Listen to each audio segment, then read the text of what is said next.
Ràdio OVNI Catalunya, el teu podcast de misteris i ovnis únicament en català. Comencem Ràdio OVNI Catalunya.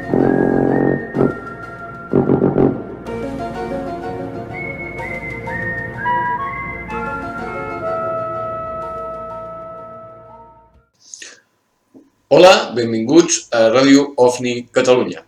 Benvinguts a la tercera entrega, al tercer episodi del nostre programa. Avui anem farcits. Serà un programa llarg, de 2 hores o més de durada. Així que miraré de parlar poc i de posar els continguts. Començarem amb una entrevista amb un investigador de misteris, gens mediàtic, però és una persona que porta més de 30 anys dedicant-se a investigar misteris, des de parapsicologia fins a misteris OVNI. No ho fa de forma professional, ho fa a més de la seva feina, però ja us vaig comentar, estic parlant del Paco Quevedo, que és un pou de coneixements i un pou d'opinions. Així que, sense més dilació, us deixo amb aquesta llarga entrevista amb el investigador Paco Quevedo. Bona nit, Paco Quevedo. Gràcies per atendre la trucada, la invitació de Ràdio OVNI Catalunya. I ara simplement jo et faré unes quantes preguntes i tu em respons com i durant el temps que tu vulguis. Ja saps que aquí tens carta blanca. La primera pregunta. M'hi llenço. ¿Qué opinas del incidente Roswell?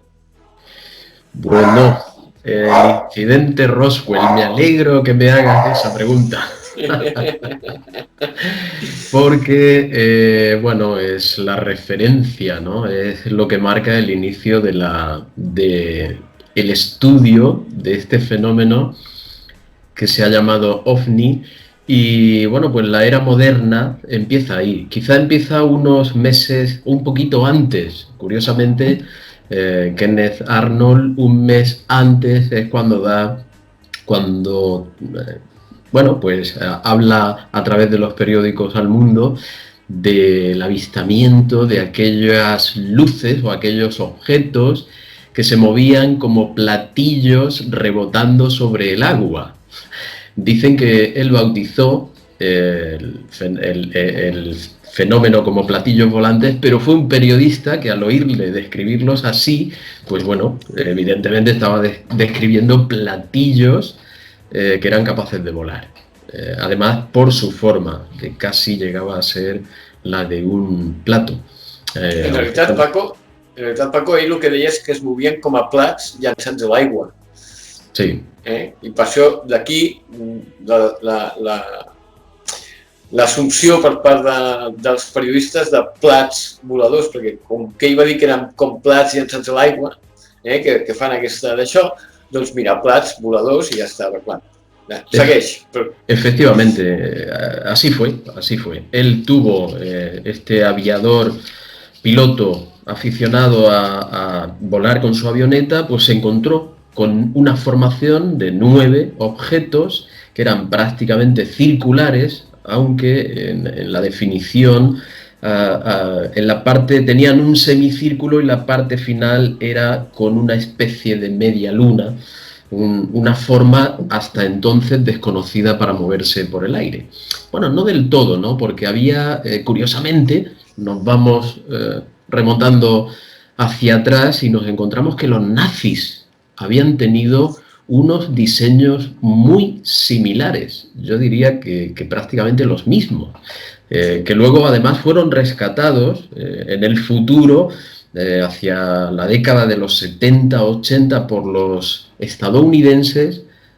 Justo después de la Segunda Guerra Mundial, ellos se apoderaron de todos esos planos y, ayudados por la tecnología que fueron desarrollando, pues ya desde los años 50 o 60 empezaron a experimentar con estos diseños y llegaron a sacar auténticas alas volantes que además tenían, con el tiempo han gozado o han demostrado la capacidad de la invisibilidad al radar, o al menos semi-invisibilidad, ser muy furtivos a los medios de detección más modernos. Y esto curiosamente nos lleva al incidente Roswell y a la retroingeniería, puesto que parece que estos elementos, estos aparatos, a veces, cuando quieren ellos, no pueden ser detectados por los radares.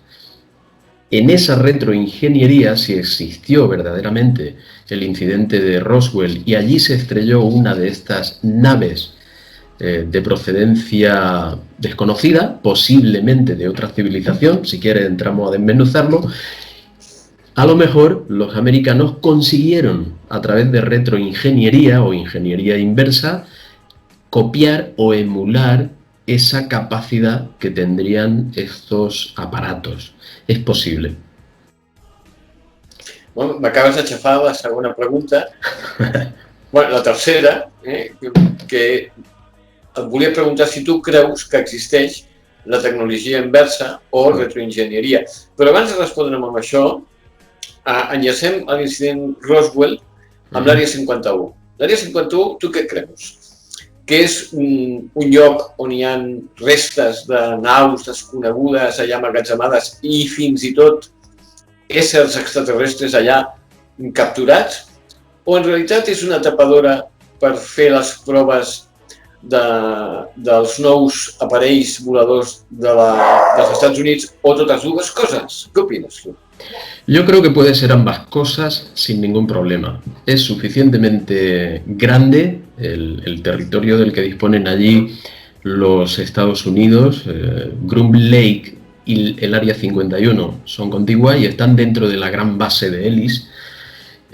Aquello es gigantesco y, bueno, pues, por lo que dicen los ex trabajadores, algunos de ellos han demandado al Estado antes de que el Área 51 existiera, cosa curiosa. O sea, el gobierno norteamericano, desde que supuestamente en los años 40 se establece allí una base para probar determinado tipo de material militar, especialmente aéreo. A partir de ahí, la CIA entra en juego después de la guerra y aquello se convierte, o poco antes de que acabe la Segunda Guerra Mundial, y bueno, pues allí se designa como un centro de alta tecnología, de pruebas de medios aéreos y de algún material militar, como digo, de súper secreta tecnología. Se establece aquello como base de pruebas especialmente de la CIA. Bueno, ¿qué ocurre? Se puede interpretar que aquella base está suficientemente protegida en cuanto a, no solo por su situación remota y la dificultad de acceder hasta ella, sino legalmente protegida. Se dice, lo han dicho los trabajadores, Philip Corso, por ejemplo, que fue un teniente coronel que estuvo allí desde teniente, acabó de coronel y escribió un libro poco antes de su muerte en el que reconocía muchos de los aspectos secretos del Área 51 y de las cosas raras que se movían allí dentro. Parece ser que sí, que hay una parte de la base dedicada al desarrollo de prototipos, sobre todo aéreos, muy avanzados, con una tecnología extraordinaria, pero también habría una parte mucho más secreta donde se habrían trasladado, entre otros, no solo unos, el primero que se trasladaría allí supuestamente y en versión de muchos de los supuestos trabajadores o declaradamente trabajadores, como el caso de Philip Corso, habría sido los restos del accidente de una nave de procedencia desconocida, un medio aéreo evolucionadísimo que se estrelló en Roswell y que fue trasladado allí. Una parte, al menos, incluso se habla de cuerpos, yo no lo creo, lo de los cuerpos yo no lo creo. Sí creo, porque hay muchas coincidencias, en relatos de gente de cúpulas militares de gran responsabilidad, astronautas como Edgar Mitchell, que afirman que en reuniones en las que, por ejemplo, Edgar Mitchell hablaba de que él asistió a reuniones de las más altas cúpulas políticas y militares, donde se admitía abiertamente, efectivamente, la existencia de este centro, la existencia en el 47 de este accidente y la existencia de un grupo de científicos, físicos, ingenieros, intentando aprovechar aquellos restos para sacar tecnología. Habría que hablar también de Bob Lazar, que aseguró trabajar allí dentro, no en el área 51, sino en un apartado de este área. Aquello está compartimentado en accesos de seguridad, en zonas de trabajo, unos no pueden ir a la zona de otros, prácticamente nadie conoce al completo lo que se hace, cada uno su parcelita. Es una forma de proteger los secretos y que nadie tenga una idea correcta o completa de lo que allí se hace realmente antes de que sea necesario. El caso es que Bob Lazar tiene algo que nos ofreció algo en el 89, cuando aparece este señor, pues nos ofrece algo muy extraordinario, una prueba que apuntala que efectivamente no solo trabajó allí, sino que aquello es un centro de ingeniería inversa sobre máquinas de procedencia desconocida, que podríamos decir naves de otra civilización que se ha estrellado. Él dice que no vio solo una, que llegó a ver hasta 9 naves allí dentro, que todas eran similares, y aporta la prueba fundamental. En el año 89 habla de un elemento químico que formaría parte del combustible de propulsión de estas naves y que ocuparía en la tabla periódica el puesto número 115. Aquello, dicho en el año 89, era una absoluta locura.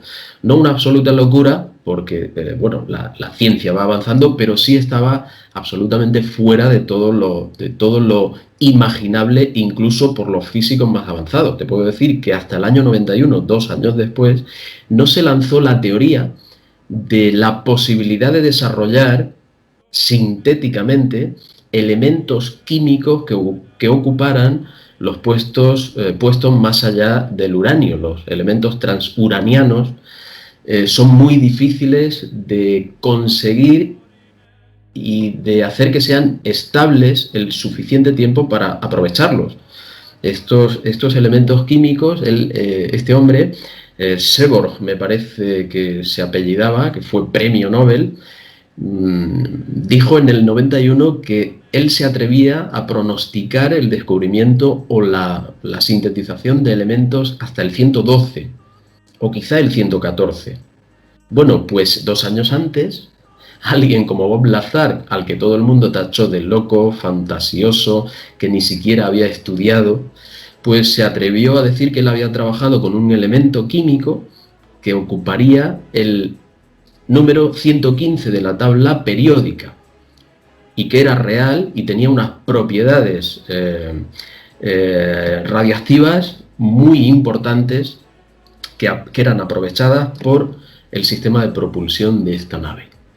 Bien, pues a partir de 2003, creo que fue 2003 o 2004, aparece un grupo de investigación, el más alto de la ciencia rusa, que afirma haber, durante unas milésimas de segundo, haber conseguido un elemento químico bombardeando otro elemento con calcio. Pues consiguen dividirlo y aparece allí una cosa que ocuparía el número 115 de la tabla periódica, y dice que si lo consiguen estabilizar le llamarían Moscovio y tendría unas capacidades radiactivas muy importantes. Sigue la cosa por esos derroteros y en 2013, ya me pierdo con las fechas, pero bueno, un poquito después, más de 24 años después de que afirmara Bob Lazar, estamos en el 89, sería así aproximadamente los años 2000, mitad de los años 2000, aparece un grupo en Suecia que sí consigue estabilizar y hacer efectivo la entrada en la tabla periódica del elemento unum pentium, que tiene las capacidades que fueron descritas por Bob Lazar 20 y tantos años antes.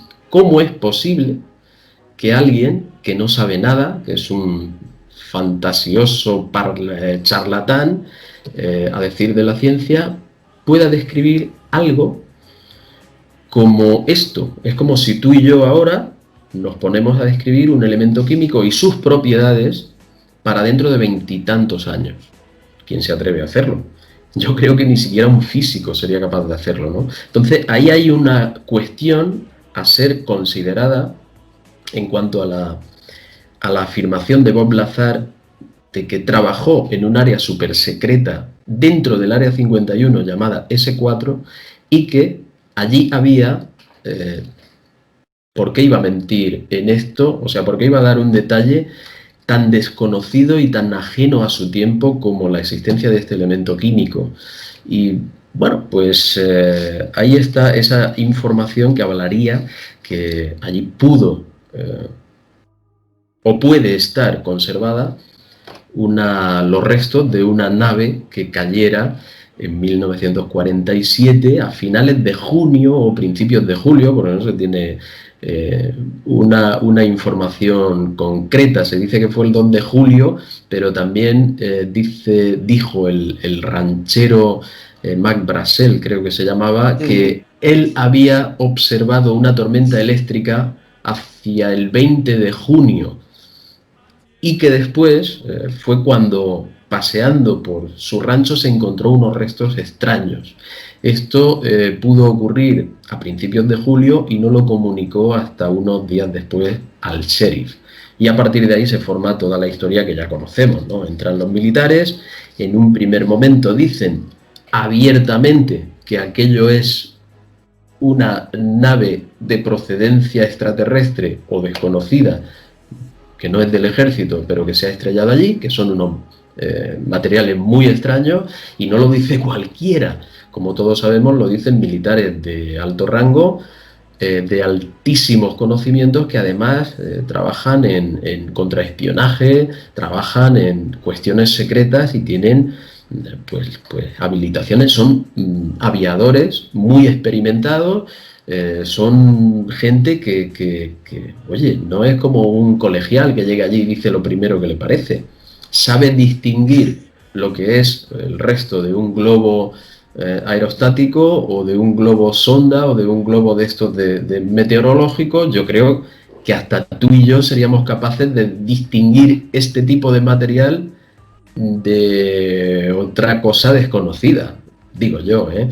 De hecho, yo me he encontrado en mi trabajo los restos de un globo sonda que automáticamente tienen la obligación de poner a disposición de la administración, porque si no te pueden sancionar.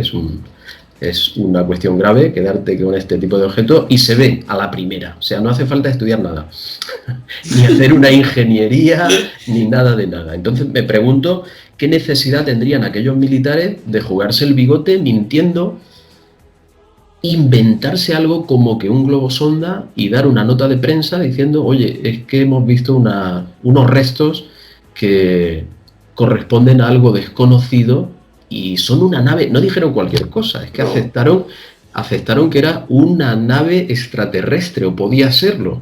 ¿Por qué? Por la forma. Supongo que por lo menos la mitad de la nave habría sobrevivido en su diseño original, aparte de que hubieran multitud, miles de piezas destrozadas y esparcidas por allí. Pero yo creo que si dijeron eso es porque lo vieron. Las noticias y las declaraciones en caliente a veces son las más válidas. Yo diría que casi siempre son las más válidas, aunque luego se profundice. El caso es que al día siguiente, como todos sabemos, pues el que dio la nota de prensa creo que acabó destinado en Hawái, que era un pobre teniente. El teniente que escribió la nota de prensa creo que acabó destinado por ahí. Pero el Blanchard... Will Blanchard se llamaba, o algo así.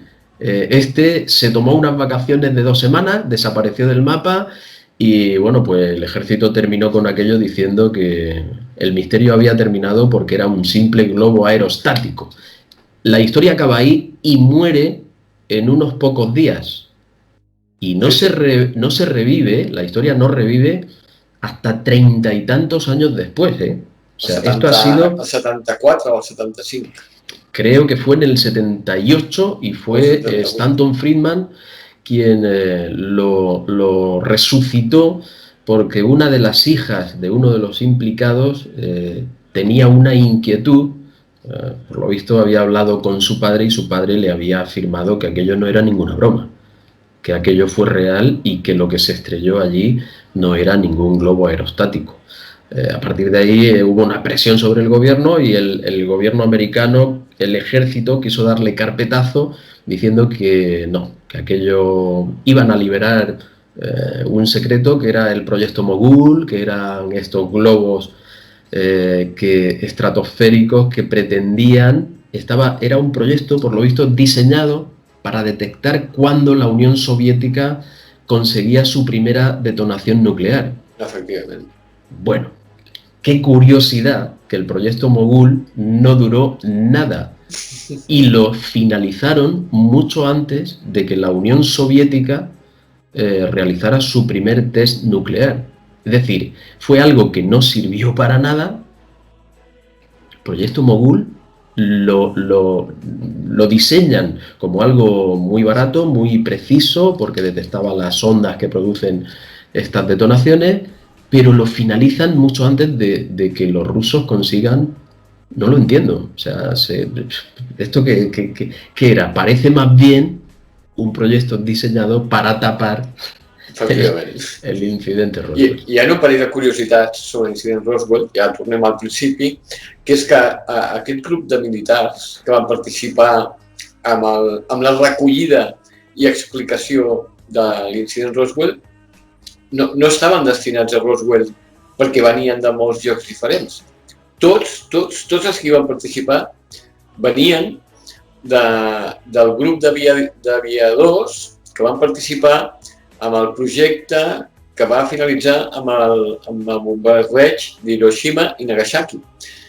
I el Blanchard, que va ser el que va donar la nota de premsa al pobre tinent, que valia tot el merder, va acabar com a general de dos estrelles a Pentagon.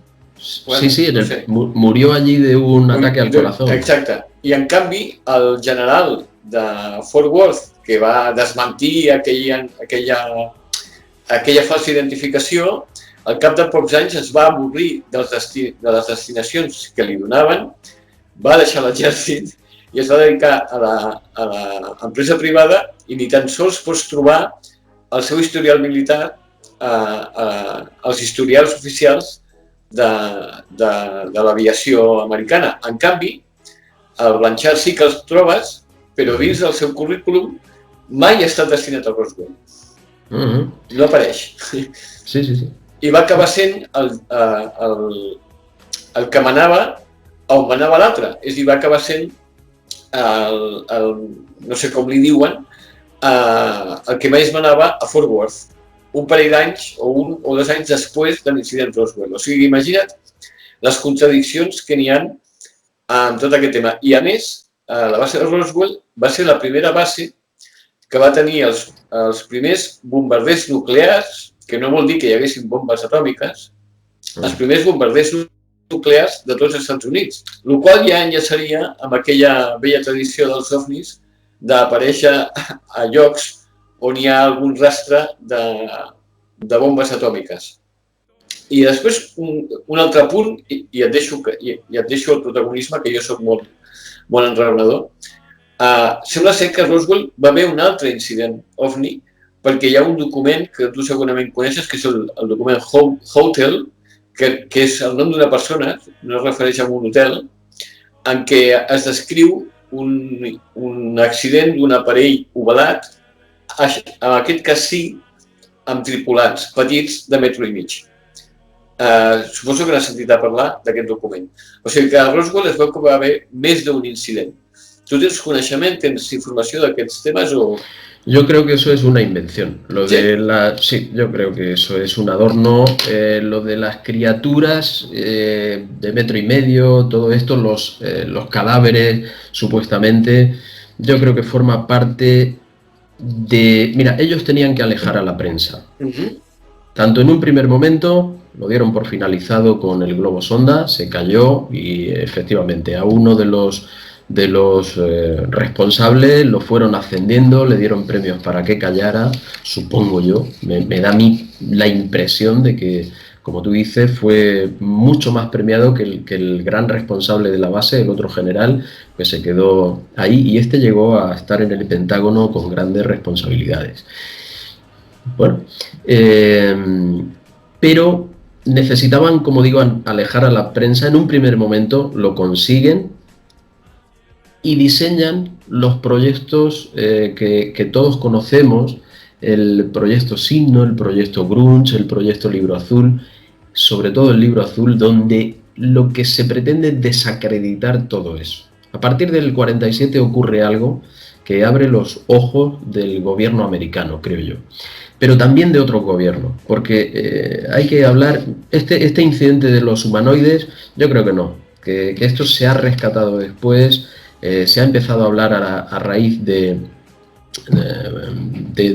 determinadas conspiranoias, o se ha contaminado a propósito. Incluso el ejército americano, cuando se ve obligado a dar una información, una explicación, porque creo que hubo un senador de Nuevo México que empezó a exigir, ante la presión popular, que se determinara por el ejército si allí en Roswell había ocurrido algo o no. Y el ejército liberó un informe que creo que tenía casi 1000 páginas. Sí, es bestial. Si allí no hubo nada, ¿por qué tantas páginas? Sería la primera pregunta. Cuando alguien parece que habla demasiado para negar un asunto, da la sensación de que lo que está es afirmándolo, ¿no? Tanto rebuscar cuando, bueno, si no hay nada, no hay nada. En ese informe creo que es donde se viene a decir algo de cuerpos, porque la presión popular, o en el imaginario popular, surgió la idea de que si había nave, tenía que haber tripulantes. No es necesario. Hay naves automáticas, pero en aquel momento no se conocían, o no se conocían suficientemente, porque en la Segunda Guerra Mundial sí se utilizaron cosas automáticas o teledirigidas. Pero bueno, en la idea popular no estaría suficientemente introducido este mecanismo, y se supuso automáticamente que tenía que haber unos tripulantes y que tenía que haber cadáveres. Sobre eso el ejército lo que hizo fue añadir aquello de que había dummies, de que estaban probando en el proyecto Mogul, aprovechando los globos del proyecto Mogul, subían dummies algunas veces, o maniquíes especialmente diseñados para emular qué ocurriría al cuerpo humano si un astronauta o si un aviador escapa de la nave o tiene que saltar a determinada altura. Bueno, la cuestión fue curiosa porque decían que estos proyectos empezaron en el 53 y se liaron con la fecha y tuvieron que desdecirse diciendo que la gente es que no recordaba bien la fecha del incidente o una cosa así. Recuerdo que hubo un pequeño rehacer de la opinión o desdecirse de lo escrito, cuando lo único que demostraron fueron incoherencias a lo largo del informe quien lo ha estudiado y después nos ha hecho resúmenes y aportaciones. Yo no me lo he leído partes, he leído documentos sueltos, pero dicen que aquello es una incoherencia. Al observarlo al completo ves que está escrito por diferentes personas que a lo mejor no han hablado entre ellos, y que cada uno ha dado una opinión y ha dado una conclusión para intentar, siempre se nota la intención de negar el asunto como prioridad principal y buscar lo que sea, incluso lo de los dummies que no existían en el 47, que dicen que se empieza a probar en el 53, se lían con la fecha, es decir, un desastre. Parece una intoxicación más, porque no me creo que gente preparada de altas esferas pueda cometer tamaños fallos o pueda emitir un informe tan absurdo a veces como los del Libro Azul. No me creo que gente preparada pueda llegar a decir las cosas que se dicen en este proyecto en cuanto a que cualquier cosa es Venus. Hombre, por favor. Però arran d'això dels dummies, qualsevol que hagi treballat amb dummies, jo he treballat amb dummies, el que es fa és que el dummy ha de reproduir el físic el que teòricament s'ha de ha de patir el que sigui, no? Llavors, un dumi normal doncs, medeix 1,60 m, 1,70 m, 1,80 m, depèn del país, i pesa doncs, 70-80 quilos amb aigua a dins, o amb el producte que sigui, per reproduir el pes i l'aparença d'una persona normal. Explica'm tu quants pilots de l'aviació nord-americana poden medir 1,45 m y pasar a 40 kilos. Sí, esa es una cuestión curiosa, ¿no? Que los testigos siempre refieren que eran seres pequeños, eran el típico gris, eran el típico gris. Bueno, para contaminar más el asunto, como bien conoce nuestra audiencia y tú, por supuesto, aparece Ray Santilli, o Ray Santilli, como se le quiera decir, un fulano o un señor que bueno, pues decidió cometer el fraude de aquella película en la que se vería una autopsia de justamente estos cuerpos recuperados en Roswell. Cuando se descubrió, porque era muy fácil, ¿no? Desde el principio se dijo que analizando la película, el material sobre el que se fijan las imágenes se determina con absoluta rotundidad cuándo se fabricó. Y estaba fabricado después del 47, bastante después del 47. En su defensa, Ray Santilli acabó reconociendo que no, que efectivamente a él se la vendió un militar y que no era la autopsia, sino una recreación de lo que el militar había visto. Vale, estupendo. Ahí ha cuadrado todo, ¿no? Entonces ya, perfecto. Pero ¿cómo vas a creer a alguien que te cambia la versión? Es como si yo me reúno con esta señora de Venezuela y cambio la versión 27 veces, o 23 o 21. ¿Quién me cree? ¿Cuál creemos? ¿A cuál Santilli creemos? ¿Al de la primera opción, al de la segunda? ¿O vemos claramente que es un señor que quiso hacer dinero inventándose?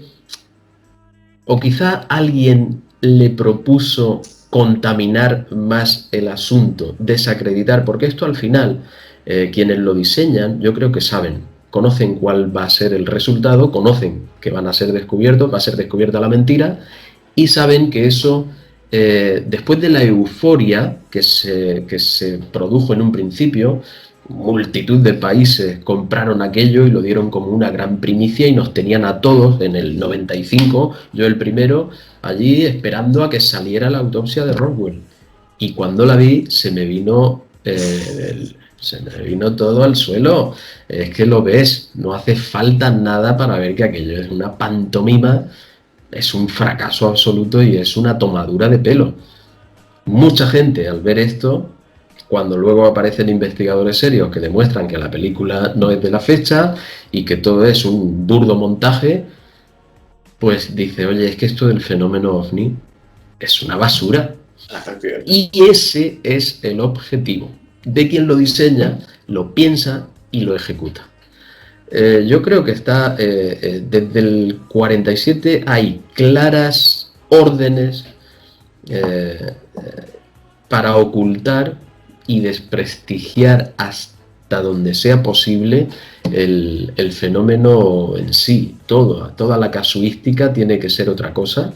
De hecho, mira, el último reconocimiento que ha realizado el gobierno de los Estados Unidos, la Marina, estas grabaciones famosas de la Marina, que han dicho que sí, que son reales, han reconocido que efectivamente han sido grabadas por ellos. Mira, ya han estudiado más y han evolucionado en cuanto a la definición del objeto volante no identificado. Se han dado cuenta que persiste la idea de que debe haber otra civilización, o es posible que la haya, si tú defines, ¿con qué palabras defines tú la cosa, ¿no? Si tú utilizas la palabra objeto, ya estás dando por hecho algo real que tiene que haber sido construido por alguien. ¿Y cómo han cambiado eso? Han estudiado esto que se llama programación neurolingüística, ¿no? Y ahora dicen, lo han bautizado, lo reconocen, pero lo definen como un fenómeno aéreo desconocido. Ya no hay objeto, ya no tiene por qué haber constructor. Ahora es un fenómeno, lo puede producir la naturaleza, que es muy sabia y aún desconocida en su plenitud, y por lo tanto se escabullen de nuevo y de nuevo niegan o enturbian el asunto de la posibilidad de una máquina construida por gente que no es de nuestra civilización. Es curioso, ¿no? Pero son finos y cada día estudian más cómo ir dando explicaciones para satisfacer, para protegerse ellos, proteger su secreto y dar cierta satisfacción y ciertas armas a los negacionistas, a quienes nos atacan a diario. Ara que has barrejat les preguntes que tenia previstes i les que t'he fet, és que tu t'avances, tu ets un tio avançat al teu temps. Es que todo es lo mismo, el fenómeno entero empieza a lo mejor actualmente en Roswell, aunque ya sabes que el fenómeno es eterno, prácticamente paralelo a la humanidad, al surgimiento del primer homínido, creo yo. Ahí en las cuevas hay pinturas de no sé cuántos mil años que hablan de estas cosas ya, ¿no? Describen estas cosas. Pero bueno, desde ahí Roswell es el Área 51 y por supuesto las ramificaciones de Roswell llegan innegablemente a la actualidad. Hay una curiosidad, creo que fue la NASA quien indujo al gobierno americano desde entonces, desde este incidente, a que creara una norma para que cualquier personal que, estando relacionado con investigaciones de este tipo en la NASA en cualquier punto del mundo, es decir, tú trabajas para la NASA o para el gobierno americano en una oficina de ROTAP en Cádiz y estás sometido a una legislación, han estado sometidos, creo que ha sido hasta los años 90 y tantos, por una ley por la que se te podía poner 1 año de cárcel y unos cuantos miles de dólares de multa si hablabas en favor de estos asuntos o revelabas cualquier cosa relacionada con el tema OVNI.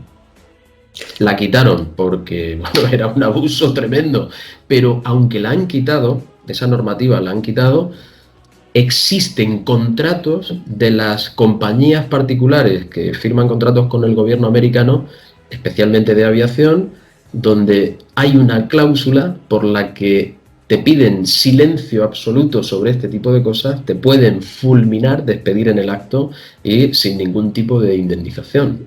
Además del miedo que genera el desprestigio con el que te van a perseguir, claro. M'agrada que parlis d'això perquè ara ja fora del guió que teníem previst, jo tinc la impressió de que ningú que no tingui res que ocultar construiria campanyes permanents de desprestigi d'una cosa en la que es gasta milions i milions de dòlars a investigar.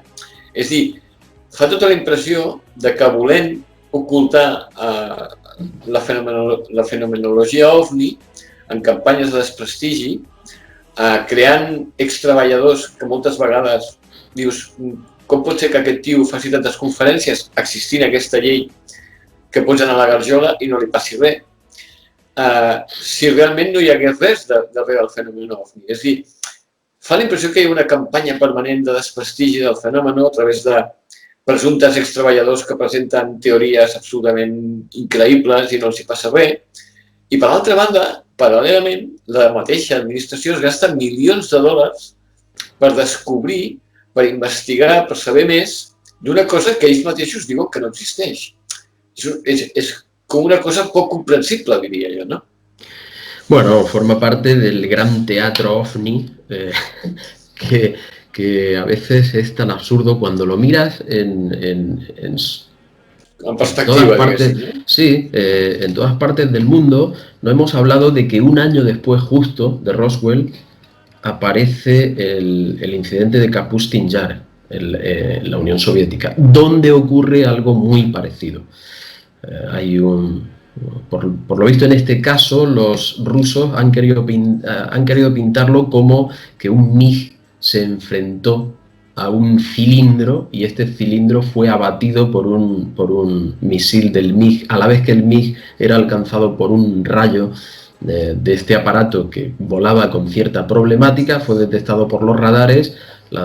Bueno, pues lanzaron un scramble que llaman los americanos, una interceptación de un medio aéreo que ha invadido tu espacio y consiguen abatirlo y consiguen tecnología. No hemos hablado de que hay un salto importante tecnológico desde el año 52. Después del 47 parece que muchas tecnologías se aceleran y surgen unas muy novedosas. Pero bueno, podemos luego entrar en ello.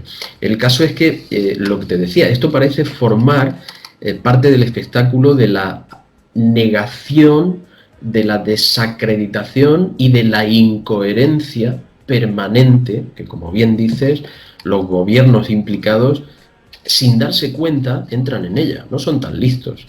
Cómo defender, pero tienen la autoridad, no son tan listos, pero tienen la autoridad y tienen a sus centinelas y a sus guardianes, que son los científicos patrocinados o científicos a los que se le da trabajo, se le da un gran puesto y un gran sueldo para que no acepten cualquier cosa. Por otra parte, está bien porque la ciencia no puede basarse en suposiciones, está bien. Pero la negativa rotunda, sin dejar una puerta a la duda, de si hay una civilización que tiene unos medios muy superiores a los nuestros, que se burla de nuestras medidas de seguridad y que se pasea por nuestros espacios aéreos sin límite, sin que nadie le pueda poner peros, eso no lo pueden aceptar, no lo pueden aceptar. Pero es que si lo aceptaran o dejaran una puerta abierta a la duda, corren un riesgo gravísimo que el informe Brookings, que a raíz del 47 la CIA puso en marcha junto con el FBI, mediante sociólogos, todo esto que ahora se llaman ingenieros sociales, para averiguar qué ocurriría si se aceptara o se hablara abiertamente de la existencia de una civilización que nos puede visitar. O si se presentara una civilización aquí y dijese, hola, estamos aquí, ya estáis salvados, ¿no? Por ejemplo. ¿Qué ocurriría? Bueno, pues el informe Brookings fue a raíz de ese informe fue cuando se colocó, se desarrolló este apunte legal que castigaba al que en la administración, especialmente en la NASA, pudiese hablar de este tipo de temas o dar cualquier tipo de información relativa al caso públicamente. Bueno, pues este informe acababa advirtiendo que sería muy contraproducente y quizá provocaría el resquebrajamiento de las bases de nuestra sociedad.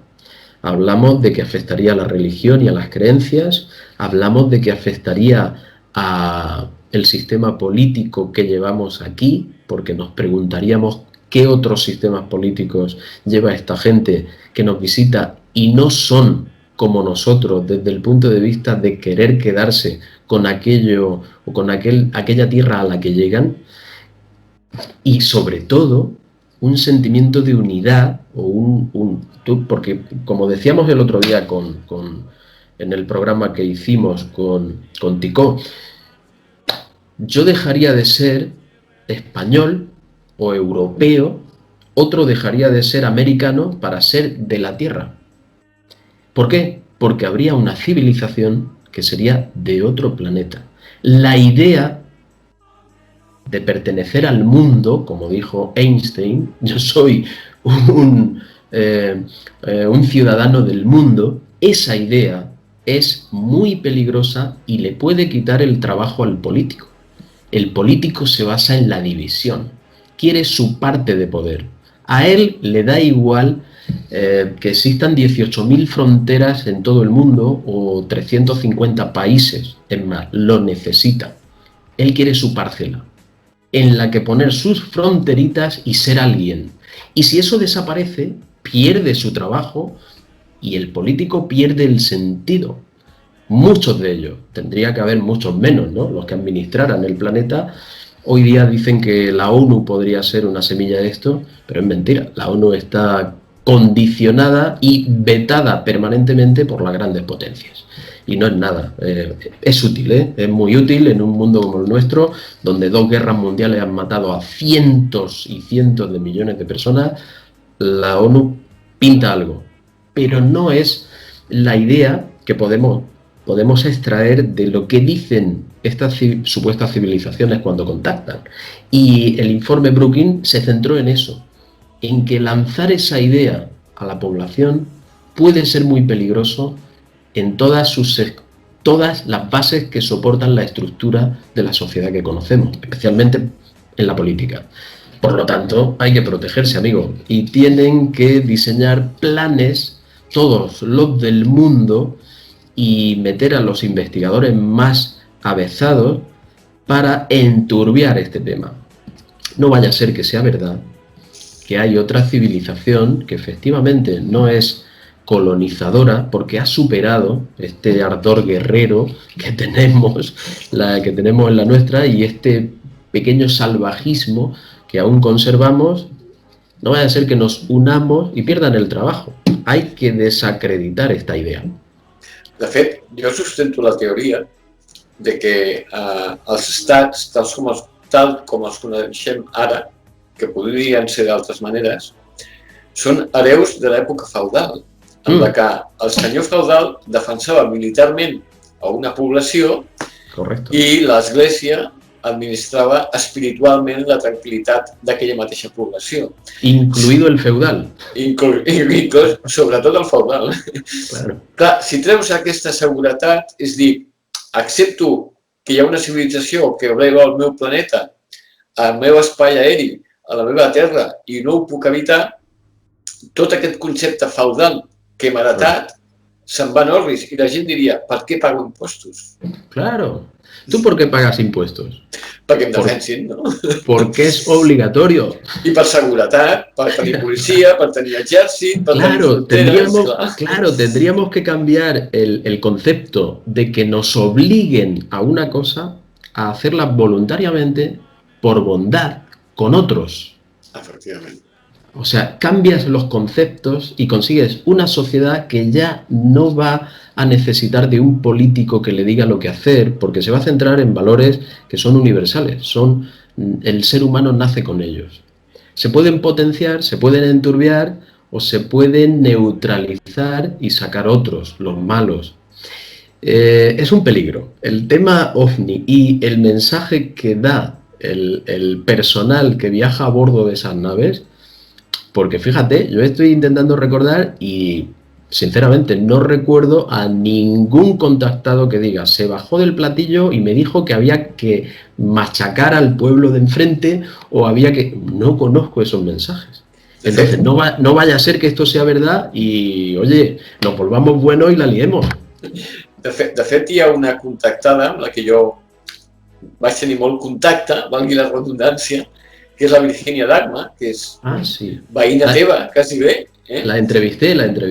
Jo també l'he entrevistat un parell de cops i vaig mantenir en el seu moment, quan ella va publicar els seus llibres, molt contacte a través de missatgeria i vam fins i tot arribar a... Jo que soc un agnòstic, no soc ateu però soc agnòstic i ella és una creient, vam arribar a acceptar que el meu concepte de que Déu és simplement l'univers i nosaltres, quan naixem i quan morim, sortim i entrem d'una massa global i que per mi això era Déu, ella va acceptar que aquest concepte de Déu també casa amb el concepte de Déu del cristianisme o del budisme o de qualsevol religió, perquè en realitat són formes de fer-nos entendre el que és aquesta... no sé com dir-te, aquesta unitat universal de tots els éssers vius, no? I de fet és de les contactades més raonables que jo he conegut i que té un missatge més amoldable a qüestions més normals, però efectivament els missatges que ella rep són missatges del que deia Jesucrist, pau, amor i fraternitat, no? I no vulguis per altres el que no vulguis per tu, no? I una gent molt bondadosa i molt tranquil·la i que venen aquí a visitar, a veure què passa, però res més, no tenen cap intenció d'invair ni de cristianitzar ni tot això que els terrícoles tenim tanta facilitat, no? Anem a una altra civilització i la volem cristianitzar o la volem musulmanitzar, la volem educar, no ens importen les seves tradicions, no ens importa la seva cultura. Ells fan tot el contrari, respecten les cultures, les tradicions, i simplement volen dir, hola, estem aquí, anem a ser amics. No sé com ho veus tu, tot això, perquè hi ha contactats de tota mena, però contactats que manifestin una actitud beligerant, yo no conec. No, yo tampoco, no los conozco y creo que esta gente, efectivamente, no vienen en ese son, porque yo estoy convencido, tengo experiencias también de contacto, no directo, pero sí he asistido a sesiones en las que se ha hablado supuestamente con los tripulantes de estos ingenios y explican muchas cosas muy extrañas, muy fantásticas, pero muy coherentes y muy sencillas de entender. Cuando yo hablo de la Ouija, he asistido a muchas, infinidades de gente, de sesiones, mensajes de todo tipo, y los genuinos se ponen a un nivel que tú puedes entender sin problemas. Y los que considero que pueden ser producto de la mente del canal, consciente o inconscientemente, me da igual, se vuelven enrevesados y te dicen, cuando no los entiendes o preguntas demasiado, esto es una constante y es el resumen más pequeño que te puedo hacer, siempre te dicen que es que no has alcanzado el nivel de entendimiento o que no estás en condiciones de entender cosas tan elevadas. Cuando te dicen eso, precisamente están demostrando lo contrario, porque si un profesor, un humano que está sobre ti, que tiene la capacidad de comunicarse telepáticamente y que te lleva de evolución como de aquí a Lima, tendría que ser lo contrario. Tiene que ser capaz de hacerlo sencillo y entendible por una mente pobre como la nuestra, ¿no? Entonces, cuando te dicen estas cosas, se debe sospechar que el que hay detrás no es tan evolucionado. El mensaje de Virginia Dagmar lo que da es el mensaje, como otros muchos contactados, lo que tú dices, el mensaje eterno de paz, de bondad y algo más, que cuidemos el planeta, que cuidemos la vida. Esto es constante. Esto es siempre que aparecen estas entidades, en estos aparatos, dicen algo parecido a eso. El peligro en esto, ¿cuál es? La interpretación o la manipulación o el uso de ese conocimiento recibido a través de estos contactos para crear una secta o convertirlo en una religión, que para mí es lo que ha ocurrido exactamente y de donde han nacido las religiones. Si te das cuenta, todas las religiones del mundo tienen un concepto común de valores universales, valores básicos del ser humano, leyes simples, leyes universales que son eternas y que tienden hacia la bondad. Luego cada uno le ha dado sus normas, ha estructurado sus rituales y ha establecido a sus intermediarios para hablar con Dios. Pero ¿quién es Dios? Posiblemente sea lo que tú dices, el cosmos. Y posiblemente estas personas, que para mí lo son, o estos humanos que nos visitan más evolucionados, han entendido un poco más de cómo funciona ese gran mecanismo llamado cosmos y cómo se desarrolla la vida en él, cómo se genera la vida, el gran misterio quizá también, ¿no? Pero sí, en esencia, lo curioso de estos personajes es que tienden a la bondad y a extender la idea de que, aparte de la evolución científica, debe ir apareada siempre, y en nuestro caso no lo va, la evolución espiritual. Y la evolución espiritual para ellos está basada en ver a los demás como otra forma de ser tú mismo. Por eso hablan de hermandad. Tú a un hermano, normalmente, si estás en tus cabales y equilibrado, no le hacen nada que no esté bien. O tiendes a prohibírtelo. Esta es la idea. Esta es la idea que ellos lanzan. Y como otra idea imprescindible, hablan de cuidar el planeta. Porque si no lo cuidamos, el planeta reaccionará y se purgará de nosotros, que le estamos fastidiando, porque interpretan que el planeta forma parte, al menos esto es lo que se saca de multitud de mensajes, de multitud de contactados, y como estamos diciendo, la línea de pensamiento que parecen querer trasladarnos. Si no cuidamos el planeta, estamos abocados al fracaso como civilización y posiblemente a un cataclismo que bien pudiera venir a través de un virus. Y esto no lo han dicho una vez, lo han dicho multitud de veces. La propia naturaleza podría actuar en nuestra contra, no solo con el clima, no solo con el clima. La masa más importante del planeta son los virus y las bacterias, y puede acabar con nosotros a poco que nos despistemos. De hecho, fíjate si son pequeños y nos han puesto al borde del colapso, y estamos padeciendo las consecuencias de vivir mal a causa de esto. ¿Por dónde quería seguir yo? Bueno, cuando ves el fenómeno al completo, pues te das cuenta de que, oye, de verdad que se hacen tantos kilómetros para venir a recordarnos leyes que son eternas, que son básicas, que son sencillas, como la ley de los pares. Cuando se habla de la ley de los pares enfrentados, cuando yo discuto contigo, ¿Qué pasa subir? Sí, pero si subiéramos de tono, podríamos establecer el fuego. ¿Y con qué combato el fuego? ¿Con más fuego? Pues esas son las leyes básicas que ellos nos refieren. El fuego no se puede combatir con fuego, sino con frío. ¿Y con qué se combate el frío? Pues justamente con calor, ¿no? Entonces hay que buscar un permanente acuerdo para una evolución positiva. Pero la pregunta es, ¿se hacen la manera en que se hacen miles de millones, cientos de miles de millones de kilómetros, años luz, puesto que nos dicen que vienen de sitios muy lejanos, verdaderamente incomprensible? También hay una respuesta que yo he anotado de uno de esos contactos, que me parece muy bonita, muy coherente, pero sí lo consiguen. ¿Vienen a decirnos algo tan básico? ¿Siempre es así?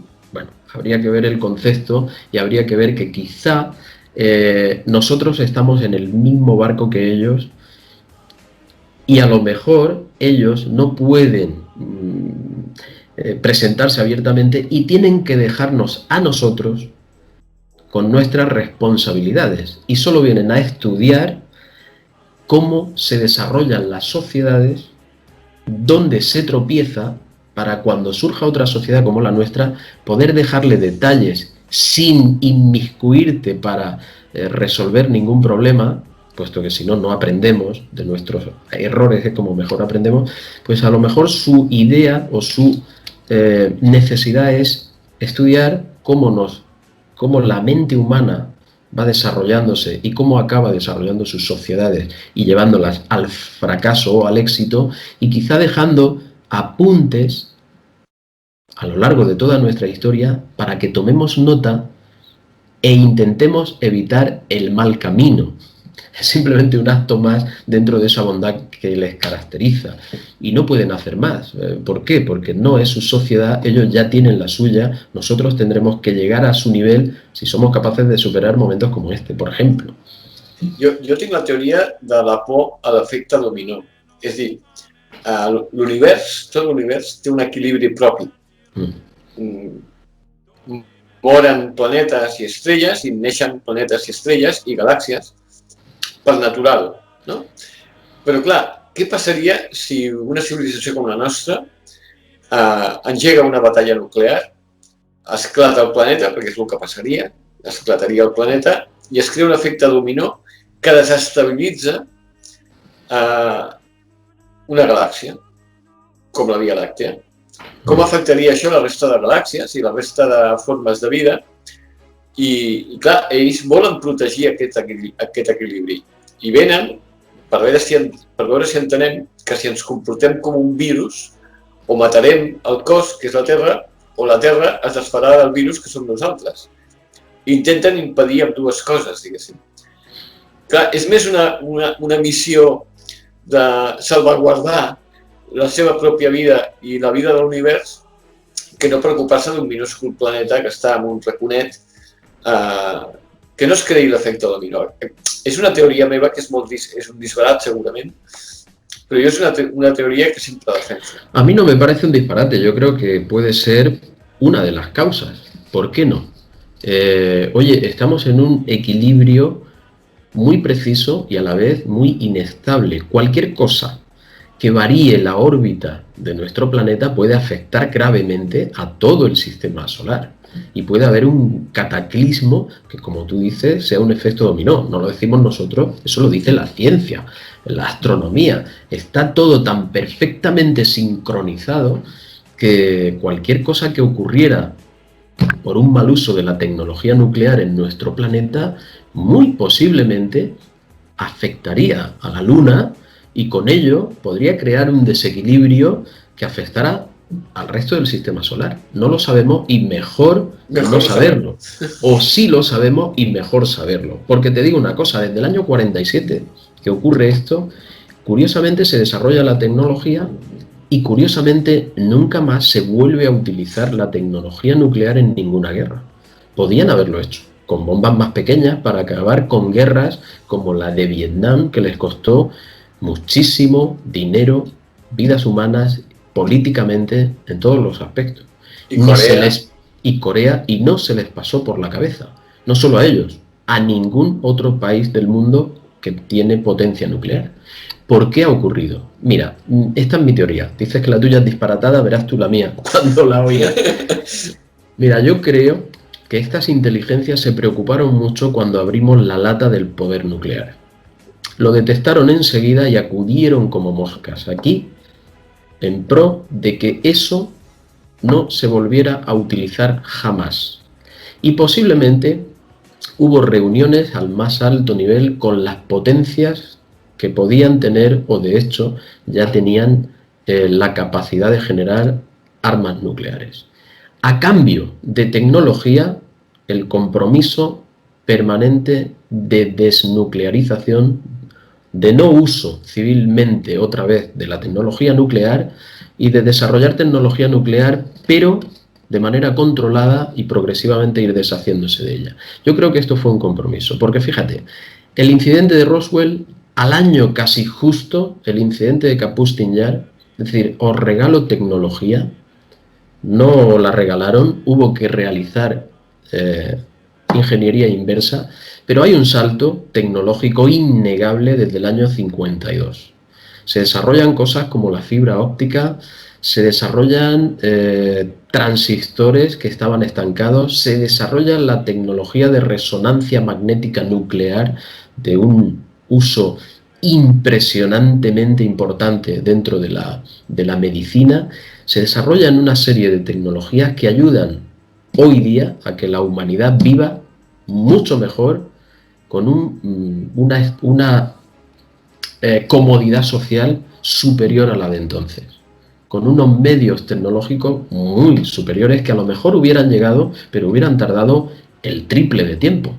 El caso es que hay un desarrollo en muy pocos años de patentes que estaban estancadas, que solo eran teorías muy lejanas, y de pronto en 10, 12, 15 años hay una explosión de tecnología, tanto aquí como en la Unión Soviética. Pero también hay un incidente, hay más incidentes por ahí.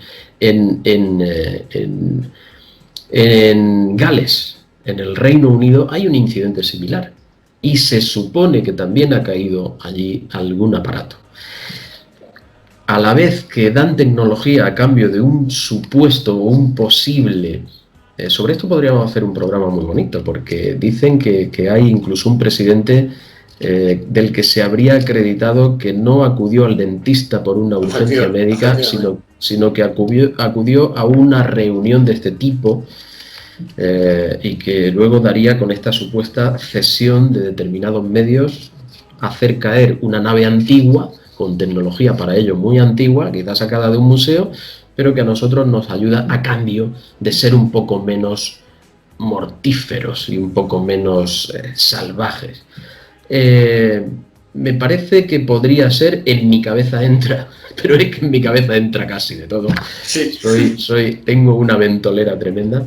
El caso es que me parece incluso bonito pensar así, ¿no? Que alguien se haya preocupado a la vez que nos da tecnología, equilibra los bloques, ¿no? Estados Unidos, Unión Soviética, China. Guerra Fría, y como Kapustin Yar por un lado, Roswell por otro. Bueno. El que passa és que ja la creu, d'aquesta famosa teòrica presumpta reunió, i és que es va pactar tecnologia a canvi també d'accés a biologia. I sembla ser que va haver un accés de l'ús de la biologia a la Terra, i ja dic biologia en general, per no... I que quan es van anar a queixar a la trilateral extraterrestre, perquè es parla que portaran una insígnia amb un triangle, que era la trilateral extraterrestre, es van adonar i van intentar derribar algun aparell d'aquesta trilateral, es van adonar les potències que la tecnologia que per nosaltres era el no va més, per ells era història, diguéssim. I no hi havia forma humana d'arribar cap a aparell i els extraterrestres els van dir: mira, nois, esto es lo que hay, si us aguantáis, i tirem endavant amb el que hem pactat, diguéssim, no? Cada que ens passem amb la biologia, seguim. I, efectivament, deixen caure aparells antics perquè nosaltres en puguem treure tecnologia.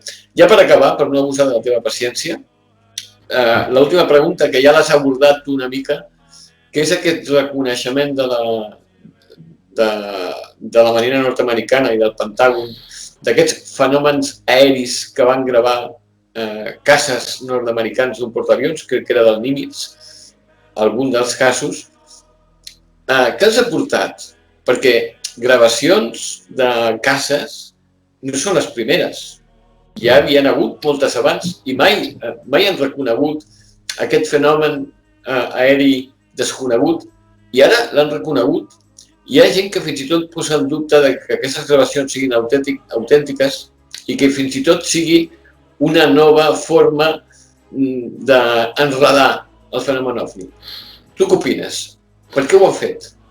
Bueno, lo que opino es exactamente lo mismo. Se evolucionan en su forma de hablarle a la población, y cuando tienen que reconocer que han gastado no sé cuántos millones en estudiar algo que niegan, pues simplemente cambian una palabra y cambian objeto por un fenómeno desconocido, aéreo, un fenómeno aéreo desconocido. Bueno, pues estamos dedicando dinero en averiguar qué ocurre, porque a lo mejor nuestros cazas, si averiguamos ese fenómeno, recuerdo que la grabación, una de ellas, uno de los pilotos, también han liberado el audio, y el piloto andaba diciendo algo así como que esto está navegando contra vientos de más de 200 nudos.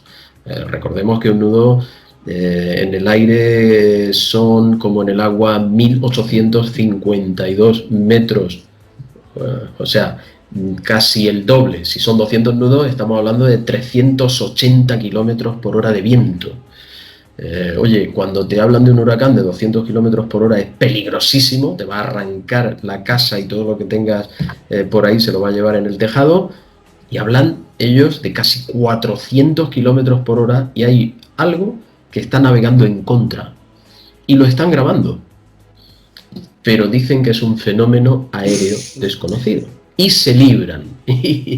Son muy listos, han evolucionado su discurso y su forma de explicarlo, porque ya saben que analizamos cada palabra y reflexionamos sobre la frase que nos han dicho, y muchas veces por el discurso que han lanzado por escrito hemos deducido lo que estaban ocultando y hemos averiguado mucha incoherencia.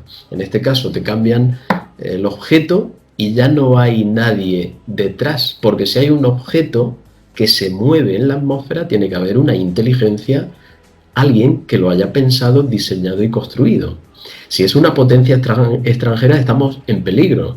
Ha invadido nuestro espacio aéreo. Tenemos que dar explicaciones de por qué no hemos sido capaces, con los miles de millones que recibimos, no hemos sido capaces de detectar un simple objeto fabricado por otros y tenemos la tecnología máxima del mundo, vamos a cambiar la palabra y es un fenómeno aéreo. Y los fenómenos aéreos necesitamos dinero para estudiarlo. Entonces, son gente lista. La verdad es que mi opinión es que sigue siendo lo mismo. Ellos saben que están ahí y si continúan persiguiendo al fenómeno o al objeto es para seguir consiguiendo tecnología. Imitar lo que vemos, la retroingeniería, bueno, pues podemos ver un comportamiento y no tenemos el aparato en sí, ni cómo es su despiece y su funcionamiento interno, pero podemos dedicar a un grupo de ingeniería que construya algo que sea capaz de hacer lo mismo. Estamos haciendo retroingeniería. Ellos están locos por por agarrar a uno de estos objetos, abatirlo y desguazarlo. No pueden, a menos que quieran o tengan un accidente, puesto que si son humanos y construyen cosas, también están sometidos al fallo o a la posibilidad de fallo. Pero no habrá muchos. Entonces, todas las grandes potencias y los militares van a dedicar muchísimos recursos que ocultan, por supuesto, o que disimulan en otras partidas, para intentar hacerse con uno de estos objetos o para grabarlo lo más cercanamente posible y poder averiguar cualidades y posibilidades de llevarlas a cabo nosotros. Es algo lógico de pensar y, por supuesto, ocultarlo es una obligación de ellos. Tienen que seguir en su línea, és su línia de sempre. Sí. Molt bé, Paco, m'ha agradat molt l'experiència que hem fet. Ara et posarem un compromís. Jo et vaig suggerir que quan poguessis, cada setmana o cada 15 dies m'enviessis un vídeo amb un tema lliure, d'ovnis, de misteris, del que tu vulguis. Així que si pots, i quan puguis, me l'envies, si pot ser cada setmana millor, i si no cada 15 dies, quan puguis. I de tant en tant, si et sembla bé, de tant en tant, repetirem aquesta experiència perquè la veritat és que l'he disfrutat molt, espero que tu també. Sí. I bueno, jo espero que els nostres oients i visualitzadors, perquè això ho farem amb àudio i amb vídeo, doncs també disfrutin de l'experiència que hem tingut. Així que moltes gràcies, Paco, per prestar-me el teu temps i quedem fins quan tu vulguis enviar un vídeo i d'aquí un temps fem una altra connexió en directe. ¿Te sembla bé? Pues yo muy agradecido de tu invitación. No puedo comprometerme 100% a enviarte algo porque tengo el tiempo muy contado, pero bueno, trabajaré en ello. Tu quan puguis m'ho envies. I quan no puguis, bueno, no m'ho envies. algo te enviaré. Y por supuesto, cuando acordemos, pues siempre es muy agradable hablar de las cosas que nos apasionan. Y si es con alguien que comparte esa pasión, se disfruta un montón, claro que sí. Yo he disfrutado muchísimo. Me encanta hablar de estos temas y ¿con quién mejor que contigo, Xavi? Exacte, con quién mejor. Molt bé, Paco. Doncs moltes gràcies i fins a la propera. Gracias a ti. Chao.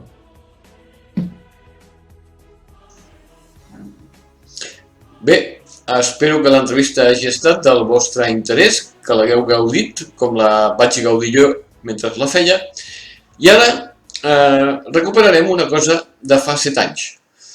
Fa 7 anys vaig fer un documental sobre una experiència personal a Montserrat, de la que ja us he parlat, amb la que vam veure uns objectes voladors no identificats, i 2 anys després vaig fer aquest documental entrevistant a tots els companys de visitants nocturns que havien pujat amb mi a Montserrat i algun altre testimoni que no era del programa. Després, el Sebastià Darbó va tenir a bé entrevistar-me al seu programa a 8TV Misteris amb Sebastià Darbó i us reproduiré amb 2 coses. Primer, l'entrevista i després el documental sencer, que amb el programa del Darbó, evidentment per la durada del programa, va sortir retallada. Per tant, us mostraré només l'entrevista i després el documental. Endavant amb l'entrevista que em va fer Sebastià Darbó. Ja l'heu vist, cada un que opini el que li sembli, però aquest és un fenomen que es dona a la nostra muntanya de Montserrat. Continues estudiant aquest tema? Jo continuo. Ara mateix estic intentant descobrir alguns aspectes que generalment no es prenen en consideració sobre el tema de Roswell, però des de la vessant de les portes de la base aèria de Roswell cap endins, no cap enfora. I d'aquí a casa nostra? D'aquí a casa nostra, de moment, amb el tema de Montserrat, he tingut prou. M'he tirat 6 mesos podent el documental. Cal dir que el que acabem de veure és una part molt reduïda del documental. El documental dura 34 minuts, en realitat. Per tant, hi ha més informació, hi ha més testimonis, més coses a veure. Pues el que has de fer, Javi, és continuar fins que el puguis filmar bé i fins i tot, si pots entrevistar un alienígena, seria extraordinari. Això seria la bomba, em faria estar famós. Gràcies, Javi, per estar aquí. I ja ho sabeu, aneu a Montserrat perquè potser veureu ovnis. El misteri continua. Molt bé, ja heu vist l'entrevista. Estava una mica més amb el cabell una mica més retallat i una mica més jove, 7 anys més jove, per ser justos. I ara us posaré íntegrament el documental que vaig produir. En 1977, Luis José Grifol vio un ovni desde la terraza de su casa. Después, hubieron más avistamientos, sensaciones, sueños premonitorios y viajes astrales.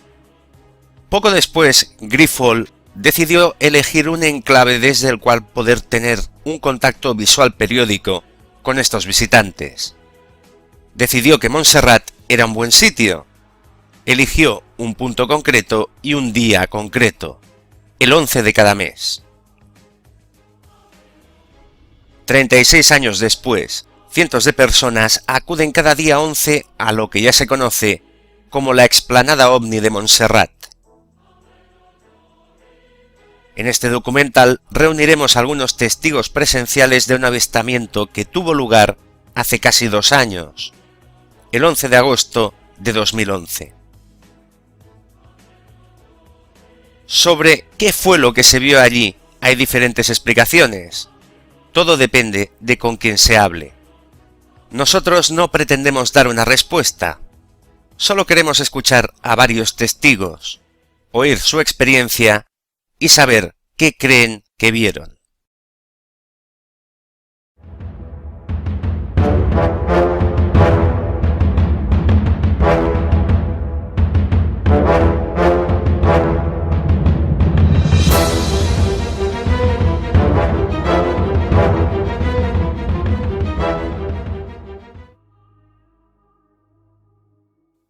Describa con sus propias palabras qué vio en Montserrat el día 11 de agosto de 2011.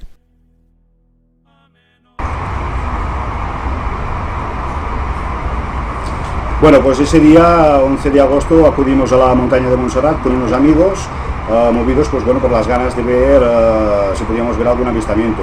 Yo personalmente he subido muchas veces, hay veces que he visto pues objetos volantes no identificados, he visto trazos, como dice allí el personaje que es el contactado Luis José Grifol, y hay veces pues que he ido y no he visto nada. Ese día en concreto pues se pudo apreciar dos luces que aparecieron más o menos a la misma altura de la montaña de Montserrat. Esas luces eran pues blancas, de un blanco muy intenso. Eran unas luces pues que estaban estáticas en el cielo, y esas luces pues una de ellas empezó a moverse en dirección hacia Manresa, hasta que desapareció, y la otra pues se empezó a mover dirección también hacia Manresa y luego dirección hacia Lérida. Este avistamiento pues duró más o menos unos 20 minutos. La gente pues con los teléfonos móviles muy eufóricos, llamando, todos los que estábamos allí estábamos alucinando, y bueno, básicamente pues eso es lo que vimos ese día 11. Yo personalmente es la vez que he visto allí una manifestación de esas características.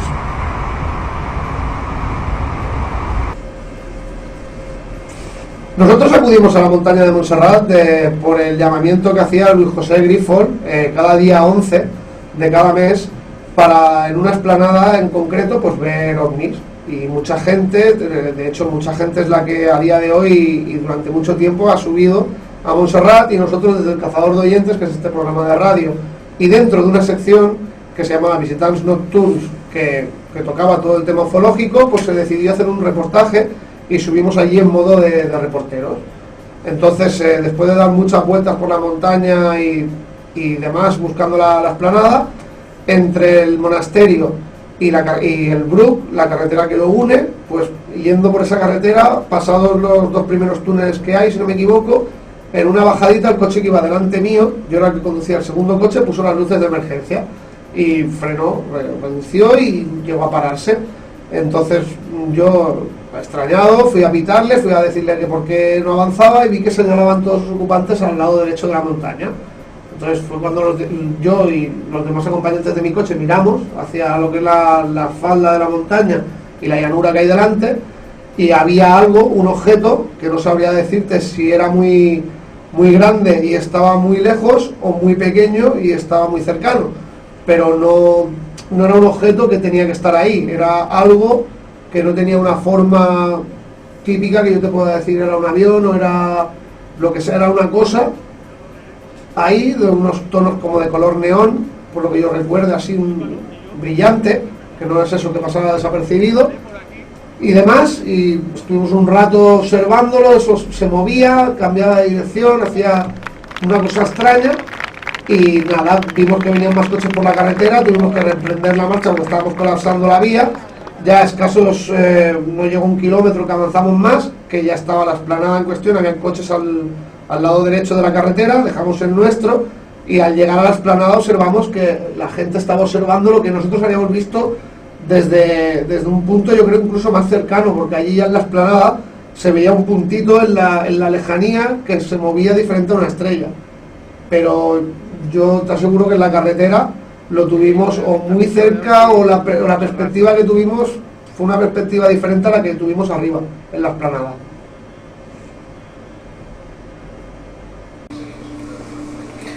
Pues esa noche, como habitualmente, como cada mes, pues subí a los días 11, subí a Montserrat, subimos a la explanada, estuvimos allí pues contemplando el cielo, estuvimos escuchando lo que Luis José Grifol pues nos comentaba acerca de las últimas novedades, noticias OVNI, y bueno, pues en un momento dado nos percatamos de que, bueno, en mi caso me percaté de que habían dos luces, como 2 globos muy luminosos, que salían por uno de los lados de la montaña mágica de Montserrat.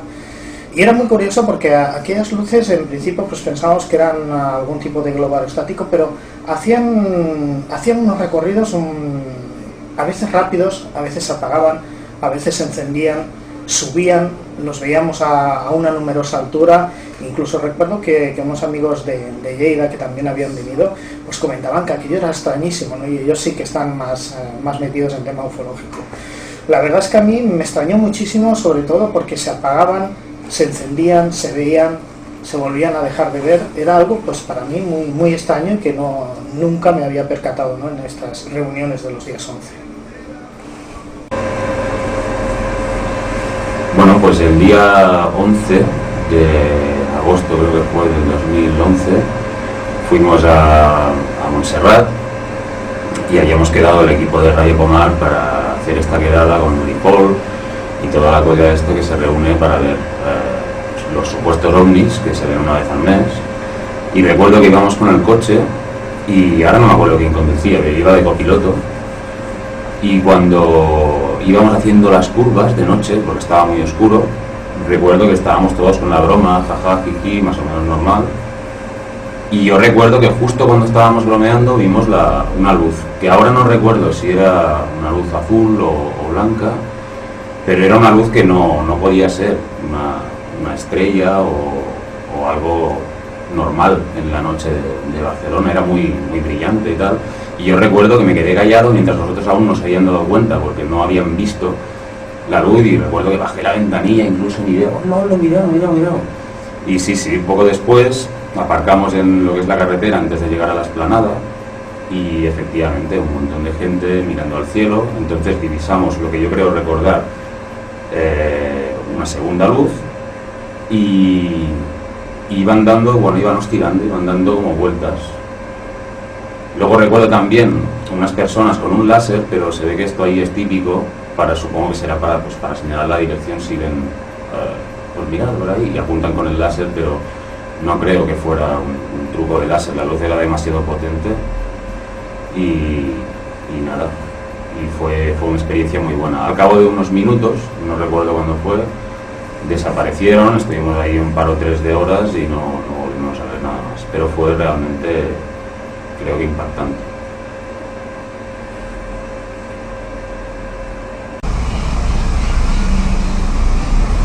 Bueno, esa noche, día 11 de agosto del 2011, fuimos a Montserrat como casi cada 11, a ver si se veía algo.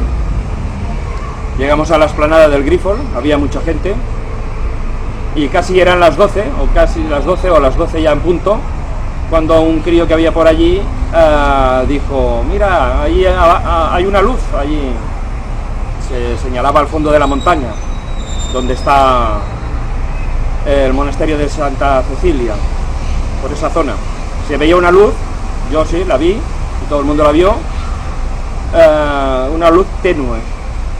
Esa luz, en un momento dado, empezó a crecer más de intensidad luminosa y empezó a subir por la montaña. Yo, pues bueno, la gente se lo miraba así. Yo no sé si en ese momento me suena que también se empezaba a ver otra luz volando cerca de la montaña, pero esto no podría asegurarlo. Esa luz fue subiendo por la ladera de la montaña, que estaba casi a nivel de la carretera, fue subiendo por la montaña. Esas paredes son bastante altas, porque yo he bajado por allí haciendo rappel y son rappeles de más de 60 metros. Y bueno, fue subiendo, digo, hombre, estos, ¿cómo pueden ser excursionistas? Yo me decía a mí mismo. Están subiendo por ahí, pero están subiendo muy rápido. Claro, la mente primero piensa lo más racional. Pero bueno, esa luz empezó a subir, a subir, a subir. Y cuando llegó arriba, salió volando. Por lo tanto, de excursionistas o escaladores potentes, pues nada. Y entonces sí que salió seguramente la otra luz, que es cuando se unieron las dos luces, ¿eh? Eran dos luces. La que estaba quietecita en la ladera de la montaña y una que estaba volando. Las dos se juntaron, una vez salió esa, se juntaron y empezaron a hacer unos flashes bastante potentes de una luz azulada, blanco-azulada, hacia donde estaba la gente, o sea, hasta en la explanada. Hacia la explanada iban haciendo como unos flashes. Parecía una película de la Steven Spielberg. Esas luces fueron haciendo los flashes y cada vez parecía que se iban acercando muy lentamente. Yo en ese momento tenía unos prismáticos de 10 por 50 y también llevaba una máquina con un trípode, pero en ese momento pues aún no saqué la máquina. Pero pude coger los prismáticos y mirar, y cuando se apagaba la luz, una de las luces, porque iban encendiéndose y apagándose, era como una cadencia, cuando se apagaba la luz yo con los prismáticos podía ver una silueta era como una esfera de un color negro opaco, con un palo por debajo, y al final del palo se encendía una luz, la luz esta tan potente azulada, que cuando se encendía la luz no se veía la bola, era una luz tan potente que no se veía la bola. Cuando se apagaba la luz se veía la bola esta, como un chupachup, una forma, para que nos entendamos, como un chupachup.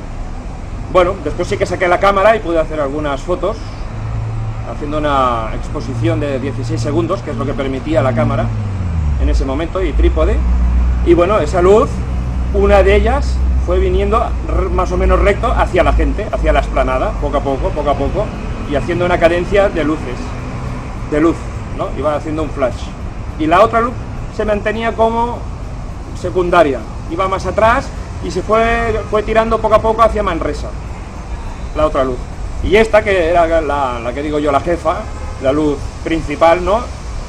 Fue viniendo hacia donde estaba la gente hasta colocarse arriba, justo vertical de toda la gente, de donde estaba la explanada. Cuando ya estaba arriba o más cerca, yo volví a mirar con los prismáticos, pensando, digo, ahora veré la bola esta con más detenimiento y más calma. Pero entonces miraba yo con los prismáticos y no se veía nada.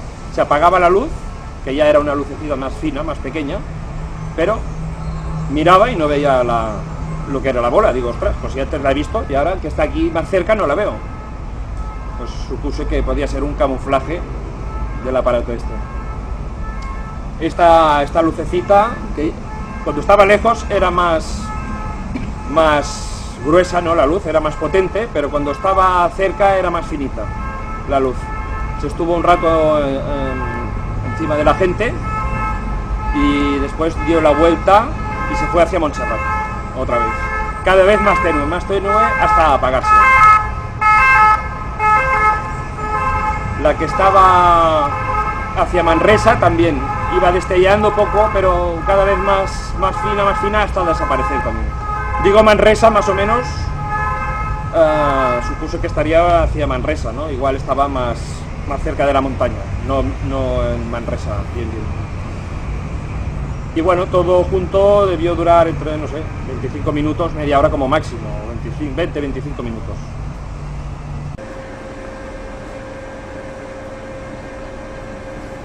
El 11 de agosto del 2011 yo recuerdo que nos juntamos un grupo de amigos y compañeros de aquí de la radio, de varios programas, y subimos en 2 coches a Montserrat.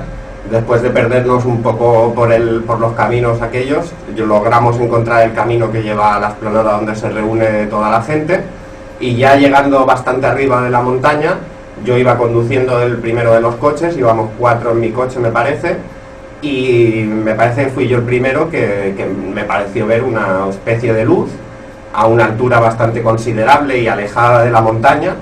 Creo que recordar que de una forma triangular o cuadrada, una luz muy brillante, y bueno, en ese momento al ver algo extraño pues lo vi, lo dije, el resto de gente lo vio también, los compañeros del coche de atrás también lo vieron, frenamos los 2 coches, nos paramos todos a verlos. En ese momento yo creo que ya desapareció o nos pasamos de largo el camino y ya no lo pudimos ver más, pero la cuestión es que todos los que íbamos en el coche vimos algo que nos pareció bastante extraño, porque era una luz a una altura que no era normal y una forma que no habíamos visto nunca. Entonces pues después de eso seguimos el camino hacia la explanada, debatiendo todavía lo que habíamos visto, lo que no. Llegamos a la explanada donde estaba toda la gente, el señor Grifols, y seguimos allí un rato. Estando allí vimos también unas luces ya mucho más altos, como si fueran, yo recuerdo como si fueran estrellas, a una altura mucho más alta que la anterior, pero se movían de una forma errática, ¿no? Como las estrellas no se mueven rápido, ni los aviones tampoco se mueven tan rápidamente. Entonces una de ellas, creo que había alguna más, pero yo lo que recuerdo que una de ellas se movió rápidamente y como si ascendiera y se marchara. Y bueno, eso lo grabó en vídeo un compañero y más de una persona lo vio allí. Una especie de estrella o de luz ya más lejana que la anterior, que lo mismo, cogió y como si se acercara y luego se desapareció rápido.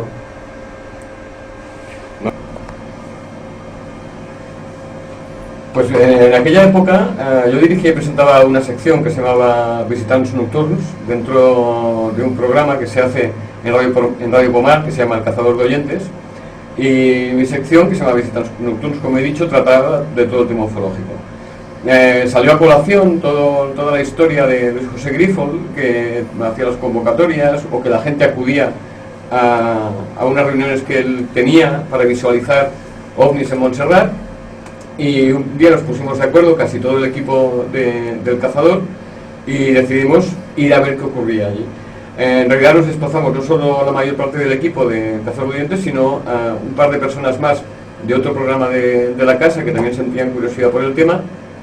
Y pues nada, un día 11 de agosto, salimos por la noche, fuimos un ratito al Hotel Group y luego cuando vimos que todo el mundo desaparecía, pues intentamos encontrar la explanada OVNI, que nos costó lo nuestro, dimos unas cuantas vueltecitas y al final, bajando del monasterio de Montserrat, cuando realmente faltaban un par o tres de curvas para llegar a la famosa explanada OVNI, la persona que conducía el coche en el que yo iba paró bruscamente, empezó a señalar hacia la derecha, nos giramos y vimos que allí, sobre el vacío, había un esfero, un objeto aparentemente esférico, muy luminoso, tal como yo lo recuerdo.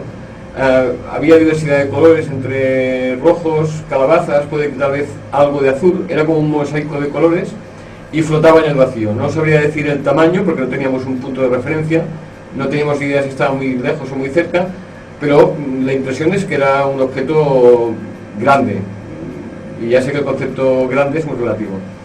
En cualquier caso, estuvimos discutiendo si aquello podía ser un ovni, si no podía ser un ovni, porque no podía ser que la primera vez que subíamos a Montserrat viéramos un ovni. Bueno, estuvimos así un buen rato discutiendo si era o no era, cuando de pronto vimos que desde lo que presupusimos que era la explanada de Montserrat, alguien con un puntero láser señalaba el objeto y de pronto se nos vimos el cielo abierto y encontramos una explicación, y es que aquel puntero láser pues tenía la capacidad de crear imágenes en el vacío, de hacer hologramas. Una explicación absurda, porque eso es imposible, pero en aquel momento nos sirvió para tranquilizarnos, aceptar que lo que estábamos viendo no era real y seguir la marcha. Hay dos cosas que sí que tengo que decir. Una, yo no recuerdo si algún coche nos adelantó, ni siquiera recuerdo si estábamos haciendo caravana o no, y aquella carretera en aquellos días está muy circulada. Solo tengo la imagen de aquel objeto sobre el vacío, y yo llevaba una cámara de audio, una cámara de vídeo, una cámara de fotos, una en cada mano, y fui incapaz de reaccionar como para tomar una instantánea o tomar un poco de vídeo. Total, llegados a la conclusión de que aquello era un holograma, seguimos camino para ver si encontrábamos la explanada de Montserrat, la famosa explanada de los avistamientos ovni, y al cabo de sus 3 curvas ya empezamos a ver coches aparcados al lado de la carretera. En el primer agujero que encontramos dejamos los 2 coches, caminamos unos metros, llegamos a la explanada, y en aquel momento vimos que todo el mundo señalaba al cielo, aplaudiendo, gritando y gritando "oh, oh, oh". Miramos y vimos los objetos, 2 puntos luminosos, aparentemente esféricos de color blanco, en el cielo de Montserrat. Nosotros dedujimos que aquello era consecuencia de lo primero que habíamos visto. De eso sí que tomamos imágenes de vídeo, tanto con un iPhone como con una cámara doméstica. Y esto pudo durar 10-15 minutos, yo no sabría decir exactamente. Sí que hay quien dice que duró 20 minutos, y yo no creo que durase tanto, aunque es posible. Aquellas 2 luces se desplazaban en paralelo, parpadeaban, y de pronto, en un momento determinado, tal como yo lo recuerdo, simplemente en uno de los parpadeos desaparecieron. Y ahí se acabó todo. Estuvimos un rato más esperando a ver si se reproducía aquello. No volvió a aparecer nada más, y decidimos dar por acabada la experiencia de subir a la explanada ovni en Montserrat. En su opinión, ¿qué cree que era lo que vio en Montserrat el día 11 de agosto de 2011? Bueno, yo personalmente lo que vi son objetos volantes no identificados, ¿no? No puedo concretar, si no vi ni super máquinas, no puedo decir qué eran. Marchamos de allí pues muy contentos de lo que habíamos visto, pero sí que al mes siguiente apareció un señor diciendo que todo había sido un montaje, que eran globos sonda con unas luces de LED forrados. No sé, yo personalmente estuve mirando por internet esos días y vi en diferentes zonas del mundo y de España pues gente que había grabado pues más o menos lo mismo que vimos allí en ese día, lo cual no sé si intentan taparlo, no intentan taparlo, si fueron globos sonda, si no fueron globos sonda. Lo que sí que pues no era normal lo que estuvimos viendo en ese día, no eran ni satélites, ni aviones, ni nada de eso, era un fraude muy bien orquestado o simplemente pues eran ovnis. Pues si te digo la verdad, a día de hoy yo todavía no sabría decirte si eso es verdad, si lo que vi, si es mentira, si es una cosa de este planeta, era una cosa extraterrestre. Yo solo sé que no sabría definirte lo que vi, porque es una cosa que no entra dentro de la concepción que tengo yo de los objetos que conozco. Ni un avión, ni un helicóptero, no hacía ruido, si es un helicóptero hace ruido, muchos aparatos de vuelo, por denominarlos de alguna manera domésticos, para volar por la noche es imposible, y aparte estamos hablando de la montaña de Montserrat, que es un sitio escarpado como para hacer despegues y aterrizajes. Yo sinceramente a día de hoy no sé si mi cerebro no quiere que crea lo que vi, o realmente pues no sé, yo sinceramente el tema ufológico no me había llamado nunca la atención, o no le había prestado la atención quizá que se requiere, pero desde aquel día sinceramente todas estas noticias que salen de cosas, avistamientos y demás, le presto pues interés, y la verdad que me pica el gusanillo por todo este tema a raíz de este incidente.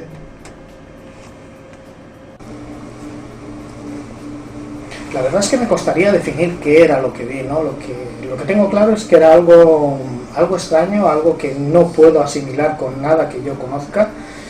Incluso pues al día siguiente llamamos precisamente al centro meteorológico para ver si habían lanzado algún tipo de globosonda. Aquello no, para mí sigue sin explicación, a pesar de que algunos dijeron que bueno, que había sido pues algún tipo de broma, alguna manipulación. La verdad es que yo sigo estando extrañado porque no puedo asimilarlo a nada que yo conozca. Entonces, decir que eran los clásicos ovnis, que era algo extraterrestre, pues no lo sé, pero me atrevería a definirlo como algo claramente desconocido, algo claramente inexplicado.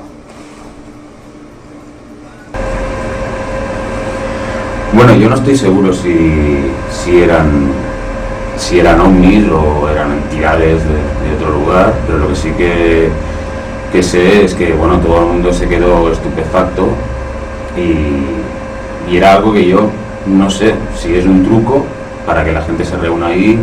Lo veo muy elaborado y muy bien hecho, la verdad, porque son cosas que las ves y te dejan un poco de piedra, ¿no? No hay nada parecido en el cielo que lo hayas visto, con ese movimiento.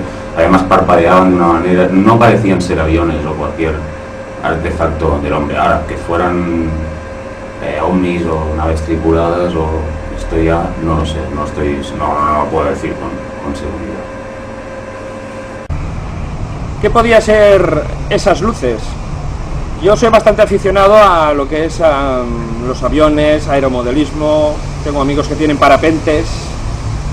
Digo lo de parapentes porque se han dicho en algún momento que era alguien tirándose con un parapente y una luz.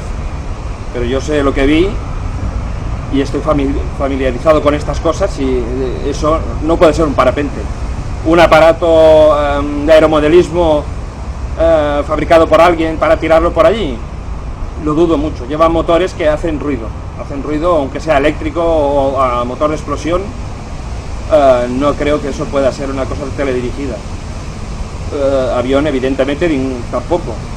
El parapente, si hubiera visto la ala del parapente, los cables y la persona de abajo. Aparte que hay que estar bastante loco para tirarse de noche con un parapente por esa montaña, ¿no? Y bueno, la luz esa salió del bosque que estaba tocando la carretera y fue subiendo para arriba, o sea, el parapente tampoco. ¿Qué es? Pues no lo sé. Yo solo puedo decir lo que vi. Vi con los prismáticos una bola con un palo debajo y una luz. Y ya está. Pues yo creo, a ver, no puedo creer, no sé qué decir lo que creo, pero sí que estoy seguro que no era nada que yo conozca, porque no puede ser llegamos a pensar muchas opciones, muchas teorías, que si una cometa con luz, que si un globo con luces, que si... No creo que fuera nada conocido por mí. Lo que fuera ya no lo sé, pero seguro que no era ni un avión teledirigido, ni un cohetes, porque se mantenía estable en una posición y luego ya para moverse luego. No era una linterna, porque las luces de la linterna es un haz de luz, no es una luz suspendida en un espacio y que se mueve. No puede ser algo así, no sé lo que es, porque pero no es, para mí es algo no identificado, porque no sé lo que es, no puedo darle una explicación razonable a lo que vi. Sé que era algo muy extraño y por eso nos paramos y nos llamó la atención a todos y llevamos 2 años debatiendo sobre ello, pero no puedo decir lo que es, pero no sé lo que es, pero para mí es algo que no sé lo que es. Yo todavía no tengo una explicación, ya no solo razonable, sino una explicación que me convenza a mí de qué es lo que vimos en aquella noche en Montserrat.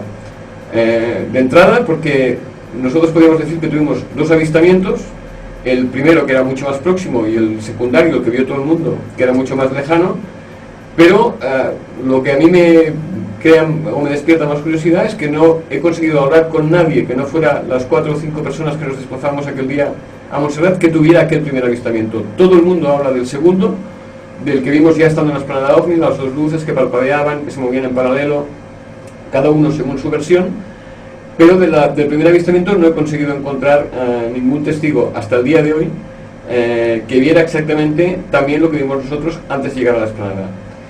En mi opinión, lo segundo podría ser que respondiera a la explicación que algunos han dado, de que eran globos con helio, forrados con algún tipo de elemento luminoso, que iba parpadeando por el puro movimiento del globo. Podría ser.